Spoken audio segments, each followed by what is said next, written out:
नमस्कार दोस्तों, अगर आप भी दिल्ली पुलिस कांस्टेबल 2026 का सपना देख रहे हैं तो रिटर्न के बाद सबसे इम्पोर्टेंट होता है फिजिकल, जिसकी पूरी जानकारी मैं आज आपको 1 मिनट में देने वाली हूँ। इसमें सबसे पहले होती है रेस 1600 मीटर। इसमें लड़कों को रेस के लिए टाइमिंग मिलती है 1600 मीटर की 6 मिनट है, जिससे 1 सेकंड भी अगर ऊपर होता है तो बाहर कर दिया जाता है। लड़कियों को मिलती है 8 मिनट।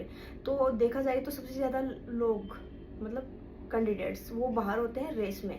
तो मैं आपको यही कहना चाहूँगी कि डेली 2 किलोमीटर रेस की प्रैक्टिस कीजिए, अपना स्टेमिना बनाइए और टाइम नोट करो कि 2 किलोमीटर में आपको कितना टाइम लग रहा है। सबसे ज़्यादा इम्पोर्टेंट है तो वो रेस है। रेस क्लियर कर दोगे तो आगे बहुत ईजी है। इसके बाद सेकेंड स्टेप है वो है लॉन्ग जंप है।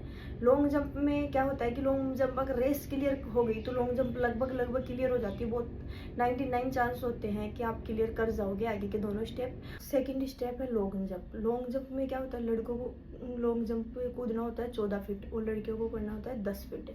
तो इसमें 3 चांस दिए जाते हैं। अगर तीनों में से आप किसी एक में भी सेलेक्ट हो जाते हो, एक जंप में भी क्लियर कर देते हो, तो तभी आप सेलेक्ट माने जाओ। और इसका लास्ट थर्ड स्टेप होता है हाई जंप। हाई जंप में ताकत से ज़्यादा टेक्निक काम आती है। पता है हाई जंप में लड़कों को 3 फीट और 9 इंच का जंप मारना होता है और लड़कियों को 3 फीट। तो इसमें पावर काम नहीं आती, इसमें टेक्निक काम आती है। अगर आप सीधे जंप मारोगे तो हो नहीं पाएगा, और अगर बहुत कम चांस होता है कि सब कर पाते हैं, बाकी सब तिरछे आके जंप करते हैं तो बिल्कुल इजीली हो जाता है। और तीनों में इन दोनों में लॉन्ग जंप और हाई जंप में 3-3 चांस मिलते हैं। अगर आप किसी तीनों चांस में किसी में भी अगर आप क्लियर कर जाते हैं तो आप सेलेक्टेड हैं। तो मैं आपसे यही कहूँगी, आप बैठे मत रहिए, आप रिजल्ट का इंतज़ार मत कीजिए।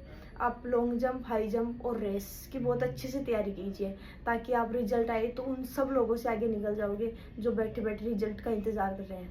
Thank you so much. Like करें, सब्सक्राइब करें।